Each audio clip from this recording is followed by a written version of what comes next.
Welcome to the Sizzle Basketball Podcast. Today I'm going to be talking about NBA Finals, games 1 and 2. I did a podcast previous to game 1, so I haven't done any post-game podcast yet, but today what I'm releasing is a post-game podcast of games 1 and 2 so far. So as you guys know, the Phoenix Suns are up 2-0. Two solid performances from Phoenix. Game 1, they played very well throughout most of it. You had, and obviously in game 1, the fact that Giannis wasn't 100%. In game 2, he looked like he was much closer to 100% and had 42 points, playing incredible. And so now, you go into game 3 tonight with Phoenix up 2-0. Milwaukee's at home. Milwaukee's a very good home team. And it'll be very interesting to see, what happens in this game 3, because obviously, as we know in game 1, Middleton played great. Holiday played good enough in game 1. And then in game 2, Middleton and Holiday did not give Giannis the help he needed. So that'll be interesting, like I said, to see what happens here in game 3. What kind of help is Giannis going to get tonight? Because Giannis is going to do his thing like he does every night, and especially at home. And, he needs Giannis needs Middleton and Drew Holiday to really step up tonight. In game 2, Middleton had 11 points, and he shot 5 of 16 from the field. And then Holiday had 17. Played great defense. I'll give it to Holiday. He played incredible defense, but he shot 7 of 21. So obviously, those numbers, you need to see those numbers improve for Middleton and Holiday in order to let this Bucks team win the whole thing. They need Middleton and Holiday to play at all-star levels like they did in previous series in the playoffs here. They can't have them shooting 30% from the field, or else Milwaukee has no chance. So, for Milwaukee, obviously the goal is to obviously play through Giannis like they have every game. But then hopefully you get a good, 20-plus point performance from Middleton and an 18, 19, point performance from Holiday. Because Holiday gives you great defense and great playmaking, as he's given you so far, even in these first 2 games. Right? So now you need Holiday to give you a better offensive output than what he gave you in game 2. So that's something right now, that I know Milwaukee's really, really pressured on. And they're really hoping that Middleton and Holiday come back home and play a little bit better. And they're just hoping that those two, that's game 2 from Middleton and Holiday were just a once in a, while bad game, because normally you don't see either of those guys play that poorly. So it's going to be really important for those 2 guys to play well. Pat Connaughton's a guy who shot pretty well the other night. But defensively, as you saw in the game, if you watched the game, he's a liability. They kept, getting him on Booker and getting him on Chris Paul, and those 2 guys were just torching him and, making him look silly out there. So while Milwaukee does need him because of his shooting, he hit 4 threes the other night. Defensively, he's a pretty big liability, so it'll be interesting to see how many minutes he gets tonight, because the other night he got 33 minutes, and he closed the game out for that team, too, at the end. He was on the floor for the last 5-6 minutes, so that's something to keep an eye out for, in my opinion, as well. I want to see Bryn Forbes play a little better. I know he's capable. He's a capable shooter. Not a great defender, but he's a capable shooter. I want to see him shoot the ball more. He seems like ever since that Miami series, he hasn't really shot the ball well. He's kind of slowed down. He's not taking as many shots. He seems like he's passing up good shots once in a while. I want to see Forbes really kind of go out there and take more shots, because I know how big he could be for this team. Obviously, we know this team lost DiVincenzo at the beginning of the postseason, and he's a huge loss. So you need guys like Forbes and Connaughton, right? And these kind of guys to come in, and even a guy like Jeff Teague, who played a couple minutes last night, to come in and step up and play at a high level. And we're not seeing that from Teague, Forbes, or even Connaughton. Even though the other night Connaughton played well, he didn't play very well in game 1. He hasn't had a great postseason. So you need those 3 guys to really step up in order to fill the role of the loss of DiVincenzo if you're Milwaukee. And that's one of your only hopes to win this series. If those guys can come off the bench and give you 13, 14 points each, you might be looking pretty good. So definitely something to keep an eye out for. Now on the other side, Phoenix has looked great through 2 games. They haven't had too many lapses in games, moments where they kind of look out of it or out of sync. And if they have, they normally come right back a minute or 2 later, and they play better basketball. So this is a team that's been in great sync so far. Booker is playing incredible. Chris Paul is playing great. Ayton's rebounding and defending very well. You have Mikal Bridges, who had 27 points the other night, played great. Cameron Johnson is another guy who played really well, who has played well in this series. Crowder didn't play well in game 1, played great in game 2. So you're really getting good performances from all of these guys on this Phoenix team.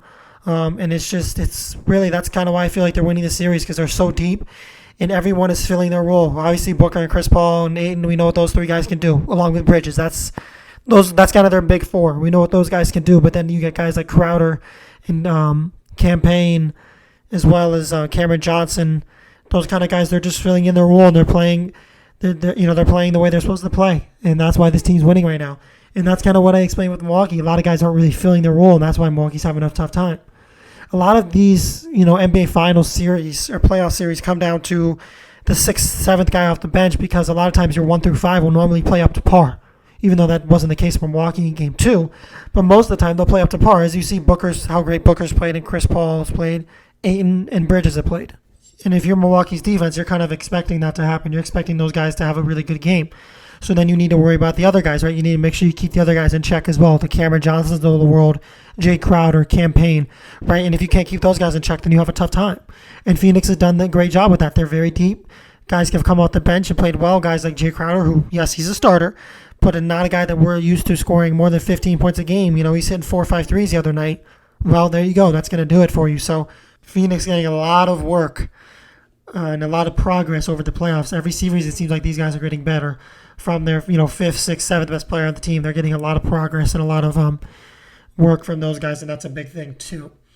Coaching is another big thing. Monty Williams has done a great job. Mike Budenholzer's made some questionable decisions throughout this, final series so far. It's only 2 games in, but Budenholzer's made some questionable decisions. It seems like he never makes adjustments when the team's down. He just keeps playing the same game. And then on the other side, Monty Williams has obviously enjoyed leads, a lot of leads in this series. Phoenix hasn't really trailed too much in this series at all. Only for a couple minutes probably total Phoenix has trailed. But even with Monty Williams, like when you see they're winning and they're winning big, they're winning by 10, 12, or maybe they're only winning little, they're winning by 4. He continues to do the same thing. And if he has to make adjustments even when they're up big, he makes adjustments, right? He sees it.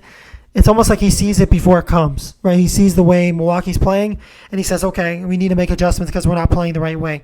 We are playing the right way? Okay, let's keep playing the right way. Or even if we are playing the right way, maybe we need to tweak a little, a couple things here and there because maybe Milwaukee might eventually change something down the line. So Monty Williams is doing a great job of just kind of keeping the guys together and just game planning for this team. He's calling some great plays. Obviously, Devin Booker's getting to his normal mid-range spot as he has his whole career, and especially in the postseason here. Booker's showing the world why he's one of the most deadly mid-range scorers the league has. Chris Paul's just facilitating well. He's playing good defense, right? He's just playing smart. He's playing within himself. He did turn the ball over a good amount in Game 2, but it was a win, and, Chris Paul, other than that, played a great game in Game 2, so you can kind of push that aside in a way, but yeah, right now this is a series that Phoenix has total control over. Like I said, we're going to Milwaukee now, so we'll see what happens in Milwaukee. Milwaukee's a great home team. Milwaukee needs to win both. If Milwaukee doesn't win both, in my opinion, this series is over. You can't win one and go down 3-1 back into Phoenix because I think you'll lose the series 4-1 if you go down 3-1 into Phoenix. Phoenix is playing incredible at home. The energy in that building is crazy. Everybody's up for it. And, it's tough to beat a very deep team that's well coached and that plays very good at home. And it has the crowd and the energy behind them. It's tough to beat a team like that at home. So if you're Milwaukee, you need to grab both here. And the key to me from Milwaukee in games 3 and 4 is to limit the bench play of the Suns and to also limit guys like Jay Crowder, going off for 15 points and 4 or 5 threes. You can't let that happen because what Booker's going to give you if you're Milwaukee. He's going to give you his normal 30. Chris Paul's going to give you probably 26 or 22 and 6. Ayton's probably going to give you anywhere from 18 to 24 and probably get 15 plus rebounds. So you have to live with those 3 guys doing what they normally do because you're not going to be able to stop them. They're too good. So then like I said, you have to stop the Jay Crowders of the world, the Cam Johnsons, the Campaigns. If you can limit those guys who have done great for Phoenix all postseason, you'll win. You should be able to win both games. You should be able to win games 3 and 4. And, of course, you need better performances from Middleton and Holiday. That's going to be one of the bigger keys as well for this team if they want to come out with a win in games 3 and 4. As for tonight, my prediction, I'll take Milwaukee. I think Milwaukee will win by 10, 12 points. I think Milwaukee will come out of the gates fast. I think they'll come out quick. I think they'll get off to a big start, get a big lead. And I think Milwaukee, they seem to be a team who, when they're down, they seem to play better when they're down, which can be a good thing or a bad thing. It can be a good thing based on the fact that they're down right now, and they can come and win games 3 and 4, and all of a sudden it's 2-2, and the series up for grabs. Or it can be a bad thing because if you're a team that gets down, but all of a sudden you have one little slip up, if Milwaukee loses either game 3 or game 4, the series is most likely over. So you need to protect home court. You need to win both games. Budenholzer needs to make some better coaching decisions. But I'll take Milwaukee tonight. I'll take them by 10 to 12. I think they're going to play really well tonight. I think they're going to shoot the three ball well. They didn't shoot the three ball well at all in game 1. They shot it pretty well in game 2. Not great. But I think they'll come out, they'll shoot the three ball. They'll shoot the three ball well here in game 3.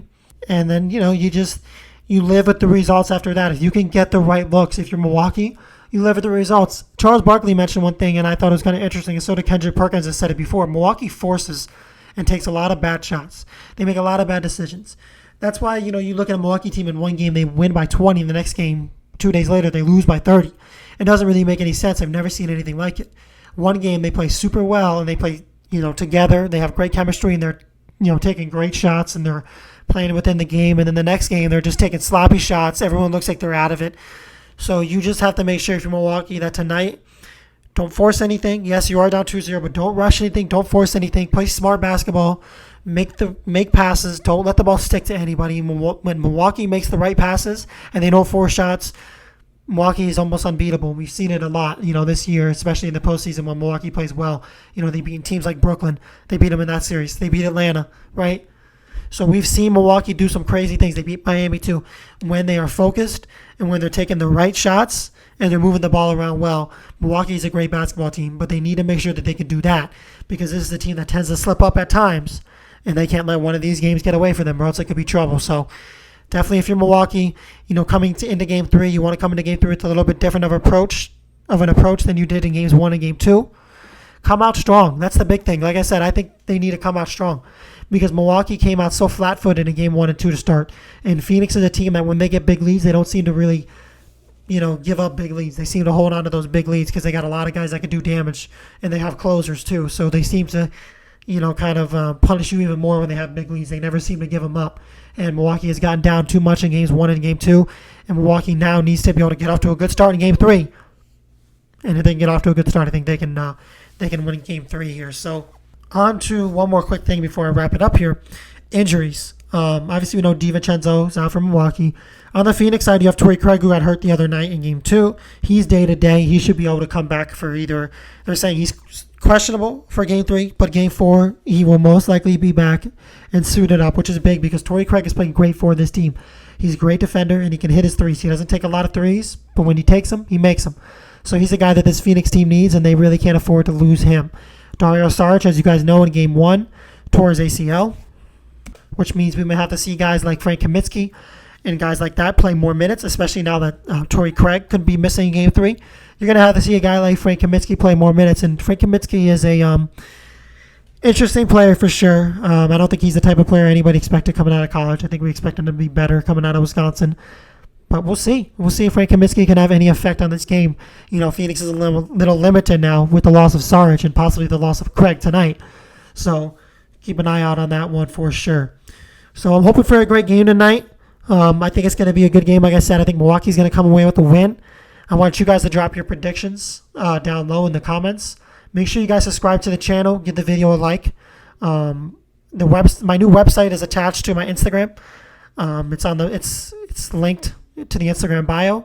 So make sure you go check out the website. I post vlogs, and I also post podcasts and many different things there. I've done a lot of polls on my Instagram stories for NBA. I've done a couple. The wide receiver tournament's over, as I mentioned last podcast. I'm going to start the running back tournament tomorrow. So the running back tournament will start tomorrow. And then after the running back tournament, we'll do a couple defensive position for the NFL. We'll do a couple defensive position tournaments. And then, of course, we'll eventually work our way into team tournaments. So what team you guys think is going to be the best team this year. And then after that, when I'm done with all the NFL stuff, I want to do like an NBA top 100 player thing. So I'll just have you guys vote on 2 players. I'll do like a bunch of players a day. Have you guys vote on 2 players. You guys will vote who's better, who had a better season. It'll be based off this past season. Who had a better season. And then once you guys vote on that, whatever guy you vote will be higher ranked, and so on and so forth. So I want to just keep on doing, these fun activities because I know you guys really enjoy them, and I've gotten a lot of activity on the polls, and you guys seem to really enjoy it. I did an Italy-England poll. That game is today. It's in a little bit.